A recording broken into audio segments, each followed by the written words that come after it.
Imagine this. You're landing at Nashville International Airport after a long flight, craving some live country music and a plate of hot chicken. Instead of fighting I-40 traffic for 30 to 45 minutes, you hop into a Tesla, descend into an underground tunnel, and emerge right on Lower Broadway, neon lights blazing, boots stomping, in under 10 minutes. No congestion, no emissions, no taxpayer dollars. Sound like science fiction? It's not. It's the Music City Loop, and it's happening right now in Nashville, Tennessee. Buckle up, because today we're tunneling deep into the latest updates.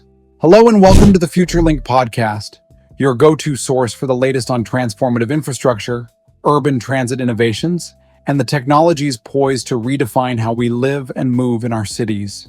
I'm Brad Smith at ALS Cyborg on X, and this is episode 12. For those just joining us, let's set the stage. The Music City Loop was announced in July 2025 by Tennessee Governor Bill Lee and the Boring Company. It is a fully privately funded, zero-emission underground transit system designed to connect Nashville International Airport to downtown Nashville in under 10 minutes. Tesla vehicles will travel in dedicated twin tunnels. There is no taxpayer money involved and no surface disruption like you would see with traditional rail or road expansions. It's just fast, efficient loops running under state-owned rights-of-way. The vision is clear: alleviate Nashville's notorious congestion, boost tourism, support economic growth, and provide a reliable alternative during big events like CMA Fest or Titans games. Since our last check-in, progress has accelerated dramatically. The launch shaft near the state capitol at 637 Rosa L. Parks Boulevard is fully excavated and shored. The star of the show is Proof-Rock MB-1, the first Proof-Rock tunnel boring machine dedicated to Nashville. It arrived from Bastrop, Texas, has been fully assembled, lowered into the shaft, and has even completed its inaugural cutter-head spin. Multi-story rock removal systems with miles of conveyor belts are in place to handle the excavated limestone, which will be recycled or disposed of responsibly. Permitting is moving forward steadily. Out of 45 required permits, 27 are already secured, 10 are under review, and the remaining 8 are tied to future launch sites for the full alignments. Tunneling is technically ready to begin as early as mid-December, with a likely start in January 2026 pending final approvals. The first operational segment is still targeted for early 2027, and the long-term plan includes at least 20 stations citywide. The big news expanding the scope is the Broadway West End connector. In their December 1st blog post and recent updates, the Boring Company unveiled a 2.9-mile addition. This is a twin tunnel alignment that starts from Lower Broadway at the Cumberland River, runs southwest under West End Avenue, passes iconic spots like Centennial Park and Vanderbilt University, and terminates near I-440. This new connector builds on the core airport alignment, which runs from the Capitol area southeast to the airport via routes like Rosa L. Parks, Lafayette Street, and Murfreesboro Pike. This addition would put Nashville's legendary honky-tonk district, Lower Broadway's neon-lit bars and live music venues, directly linked to the airport and beyond. The company has conducted extensive geotechnical work, including 17 exploratory borings, seismic tests, and reviews of historical data, to safely navigate Nashville's limestone bedrock.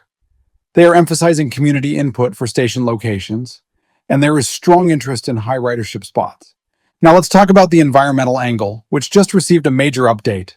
The Boring Company released a comprehensive environmental impact assessment prepared by the Davie Resource Group. It covers both the airport and Broadway alignments.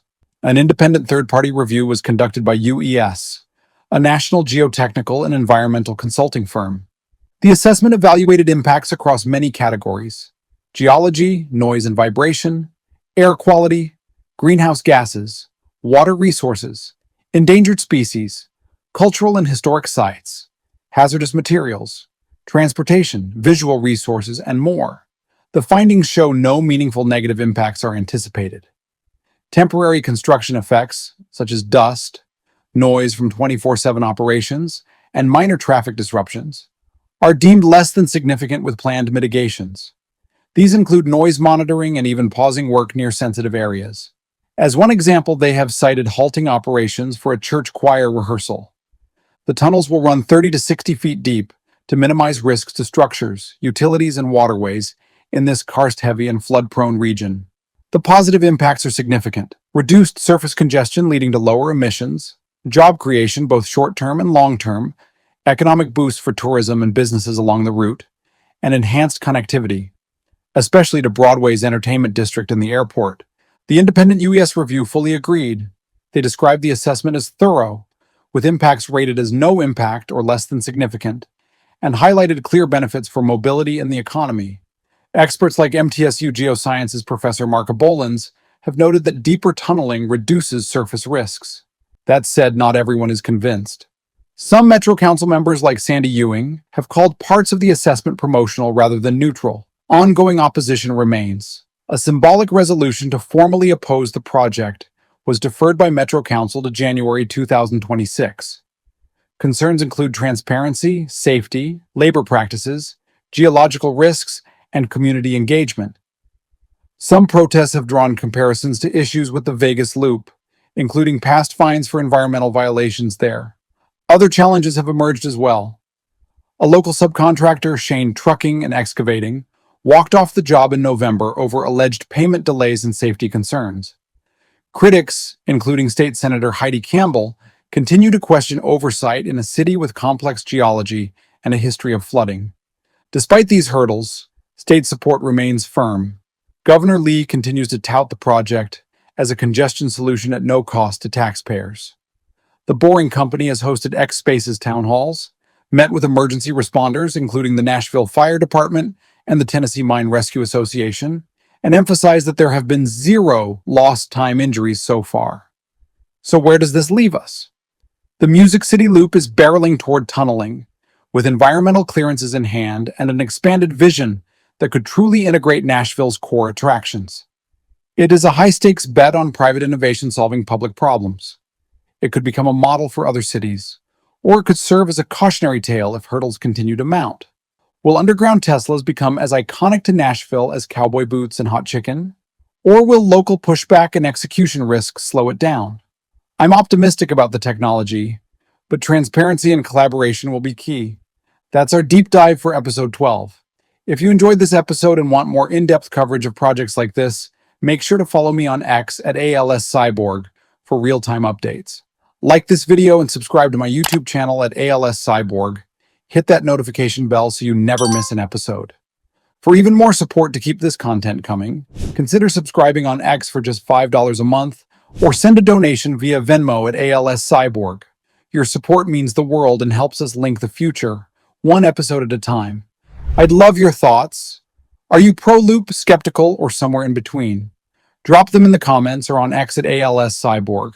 Subscribe for more updates as this story evolves. Next episode, we might be talking about active boring. Thanks for listening. This is Brad Smith, linking the future.